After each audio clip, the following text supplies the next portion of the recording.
Hello, everyone, and welcome to Chapter 2 Club, the Women's Guide to Divorce and Everything After. Today, I'm here with certified divorce financial analyst, Stacy Francis of Francis Financial.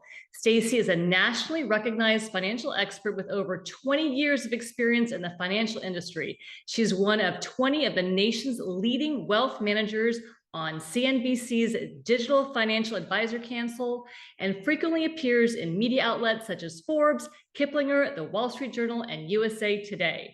And today we're going to be discussing top estate planning mistakes divorcing women make. Hello, Stacy. Welcome. It's great to be here. This is a really important topic. Let's Very go. important. Discuss it. Well, it's really important. 56% of married women leave the control of the major financial decisions to their spouse. That's according to UBS Wealth Management. So it's understandable that so many women feel really overwhelmed and not fully prepared to manage the finances on their own after a divorce. And talking about finances, one of the biggest, most important things you can do is to make sure that all of your estate planning is in order. The biggest pitfall I see is individuals not updating their will after a divorce. And trust me, there's a lot to do after a divorce and of course during your divorce process too, but you can't leave this one out. And it's not only updating your estate planning documents, your healthcare proxy, who would make healthcare decisions if you could not, your power of attorney, who is going to make financial decisions for you if you cannot. It's also about who's going to be the guardian of your children. Who are you going to leave your money to? These are all really important things to think about because most likely post divorce they've changed. And often those really important titles, those really important roles were really left to your spouse. So I would say that's the number one pitfall that I see is not updating that estate planning document. The second thing is not updating your beneficiaries. Mhm. And when I say beneficiaries, the beneficiary on your life insurance, what your retirement plan is, your IRA that you have, and any other account that might have a beneficiary, because you can end up in hot water if you end up passing away and you still have your ex spouse on that document. It doesn't mean for sure that they're going to receive that asset, but boy, does it make things messy for your heirs, for your children, and that's really the last thing that you want to do. So that's the second pitfall that I see.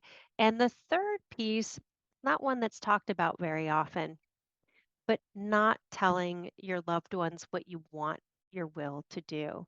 Mhm. It's great to have all the documents in place and update those beneficiaries, but have those conversations with those individuals, particularly your children. And, if you leave that trust for them, what you would like them to use that money for. That beautiful China tea set that you have that you inherited from your great grandmother and generations ago. Talk about, what that means to you and who you would like to have as well, because paper documents, legal documents are really important, but what's even more important is to have those deep conversations about, what you want these assets to do and how you want them to take care of your loved ones. Yes, very nice. I totally agree with all of that.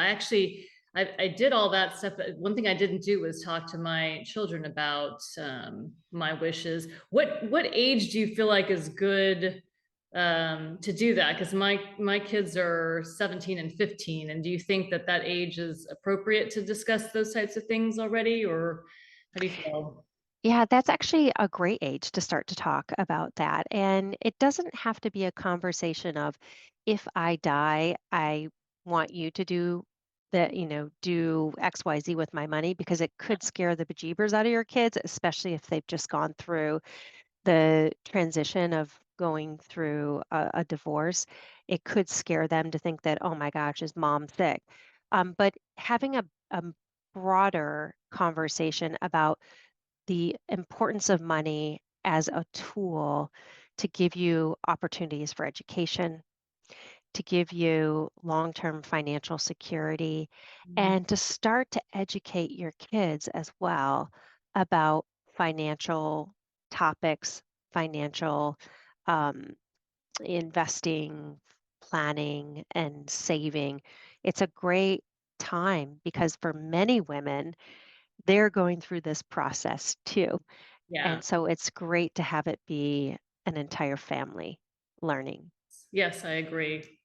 Especially teenagers, they tend to not know how to manage their money very well. So that's something I do need to start doing with both of my children. I have a male and a female in the house. So, well, wonderful. Thank you very much, Stacy. These were great tips on estate planning. And we hope you find this information useful to our audience out there. There's more information on our website at chapter2club.com, and we'll have a link to Stacy's information at Francis Financial there as well. Thank you so much, Stacy. So good to see you. Thank you.